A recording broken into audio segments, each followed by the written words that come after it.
Robert Richman can take you on a virtual experience you'll never forget. But we've got the man, the myth, the legend. I read your book. I don't read a ton of books because I don't have a lot of time, but it was almost like reading a blueprint for how Avant's going to be in the next 10 years. So I'm so thrilled to introduce you, Robert Richman, to our audience. Thank you so much for coming on. We became known for being a top 10 place to work. Also, being #1 in customer service according to American Express's own customers. Behind that is the culture that drives it. Because I found that the problems that every company has is different, but the solutions tend to be the same. And I'm going to be sharing with you those secrets behind that innovation. I've shared them with some of the best companies all around the world. I was traveling all around the world, speaking to them about it. And I put that into my book, The Culture Blueprint, The Guide to the High Performance Workplace. First, I want to tell you that you're more important than you know. Your role in customer service is actually bigger than you know. You drive the results. I saw Richard Branson and found out that he made a habit while running Virgin to read through customer complaint after customer complaint. He would actually read it and love it and enjoy it.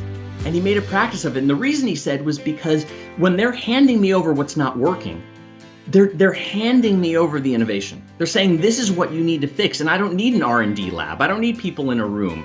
I've got it being handed to me exactly what I need to do. And he knew that the worst thing that can happen is when customers go away and don't say anything and they just leave and we don't find these things out.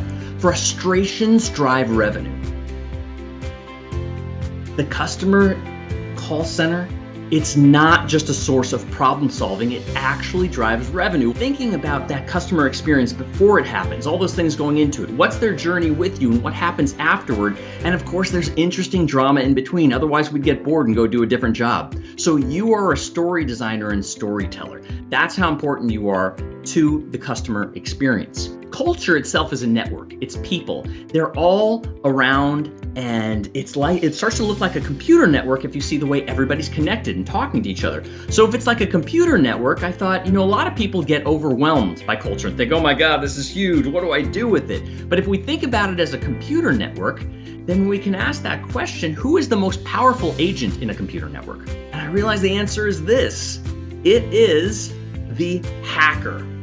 The hacker is somebody, they don't even have an ID. They don't have a badge. They can't get in, yet they get in and they make a whole big amount of change.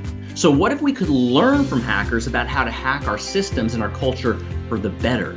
Growth is the new thing. And if you're not growing now, then you're kind of dying, right?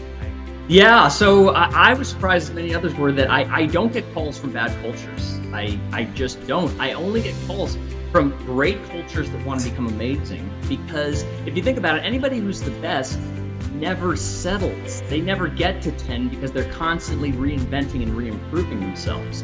And they simply get that, oh wow, at the end of the day, it's people doing this. And what is driving people? What is creating the behaviors and all the things they're doing? It's culture.